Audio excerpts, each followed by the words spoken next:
Learning technicals 777 पे आप सभी दोस्तों का बहुत बहुत स्वागत है। दोस्तों आगे बढ़ूं उससे पहले आपसे रिक्वेस्ट रहेगी कि चैनल को सब्सक्राइब करके बेल आइकन को हिट कर लीजिए। उससे आने वाली हर वीडियोस की आपको नोटिफिकेशन मिलेगी और आप उसे सबसे पहले एंजॉय कर पाएंगे। तो दोस्तों, टिकटॉक क्या वापस इंडिया में आने वाला है? इसके बारे में एक अपडेट निकली हुई है। ये 2 3 दिन 4 दिन पुरानी अपडेट हो सकती है, लेकिन इसके बारे में मैंने आपको बताया नहीं था, तो आपको बताने जा रहा हूँ।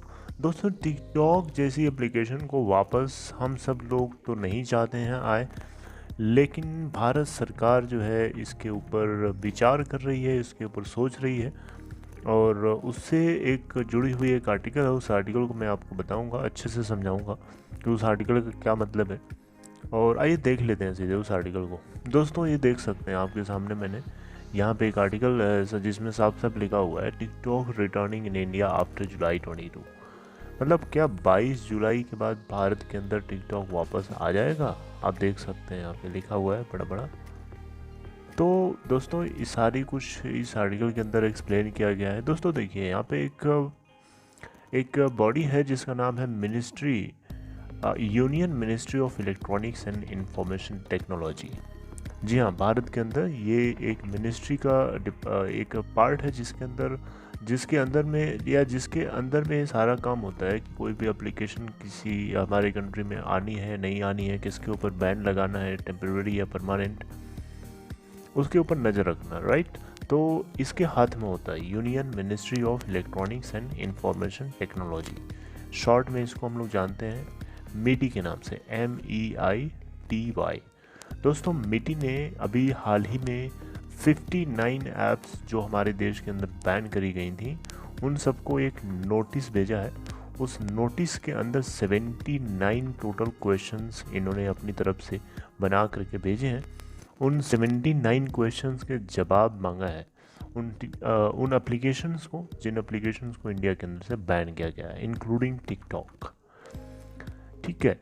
एक सख्त, इस जो बोलते हैं ना एकदम कड़ी चेतावनी के साथ में मिनिस्ट्री ने सीधे सीधे क्वेश्चन किया है कि अगर आप 3 हफ्ते के अंदर इन एप्लीकेशंस को अगर आप परमानेंट बैन से रोकना चाहते हैं तो आप 3 हफ्ते के अंदर इन 79 क्वेश्चंस के आपको जवाब हमें भेजने हैं। अदरवाइज़ टेम्पररी बैन जो लगा हुआ है अभी, ये परमानेंट बैन में बदल जाएगा। मतलब सीधा सीधा ये है कि इन सारे ऐप्स को इंक्लूडिंग टिकटॉक, इन सबको इंडिया के अंदर परमानेंट बैन कर दिया जाएगा, वापस फ्यूचर में कभी भी नहीं आएगा।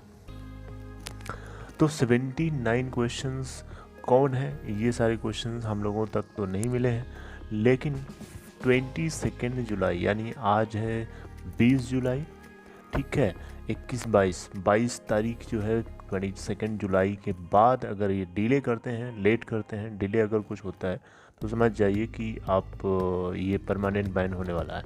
तो 22 जुलाई के बाद क्वेश्चन ये था कि क्या टिकटॉक वापस आ जाएगा। दोस्तों, उससे पहले अगर टिकटॉक की जो मैनेजर्स हैं, जो एप्लीकेशंस के ओनर्स हैं, ठीक है, तो अगर इन लोगों ने 79 क्वेश्चंस को मतलब इस ऑर्डर को कॉम्प्लाई करते हैं जो मिटी ने भेजे हैं, MEITY ने, तो डेफिनेटली ये अनबैन हो सकता है। अभी ये परमानेंट बैन नहीं है, अभी ये टेम्प्रेरी बैन है। ये अनबैन हो सकता है, मतलब खुल सकता है, इंडिया में वापस आ सकता है, लेकिन ये डिपेंड करता है कि वो किस तरीके से रिस्पॉन्स करते हैं। यहाँ देखिए लिखा है साफ साफ, If these banned apps do not respond by July 22, the ban imposed on them would become permanent। ठीक है दोस्तों, 16 मिलियन वीडियोस ये रिमूव कर चुके हैं, ऐसा इनका दावा है। और ये लास्ट 6 मंथ ऑफ 2019 के लास्ट 6 मंथ में इन्होंने इतनी वीडियोस रिमूव करी हैं जो इनके जो इनके पॉलिसीज़ को वायोलेट कर रही थी, मतलब विरोध कर रही थी। तो ऐसा इनका कहना है, राइट। तो अब क्या हकीकत है हम वही जानते हैं।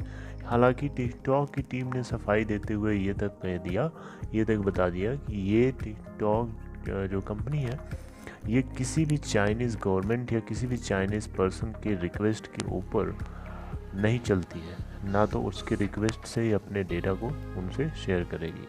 ठीक है, तो यहाँ पे इनका ये कहना है कि ये अपने डेटा को शेयर नहीं करते हैं, अपने कस्टमर्स के डेटा को शेयर नहीं करते हैं, चाहे वो चाइनीज़ कोई भी गवर्नमेंट हो, चाहे कोई दूसरे की गवर्नमेंट हो, किसी और कंट्री की हो।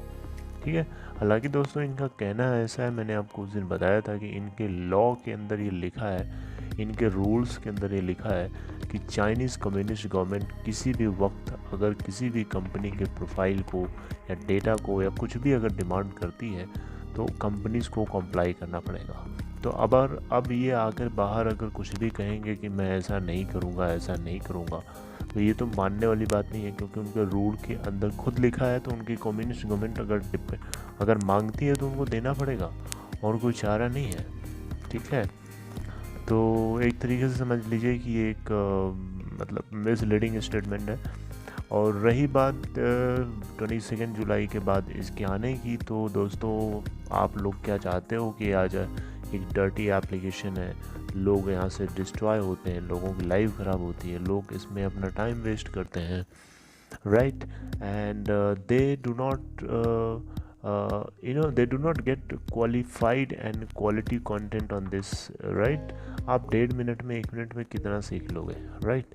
और लोग इसको सीखने के पर्पज़ से अगर यूज़ करें तो अच्छा है, लेकिन लोग इसको और गलत तरीके से यूज़ करते हैं, but that is not good. और वहाँ से आपके साथ साथ में डेटा जो है, एक important data, that data is going to server of TikTok, and server जो है चाइनीज़ कम्युनिस्ट गवर्नमेंट के हाथ में कभी भी आ सकता है। तो एक तरीके से आपकी प्राइवेसी का सवाल है।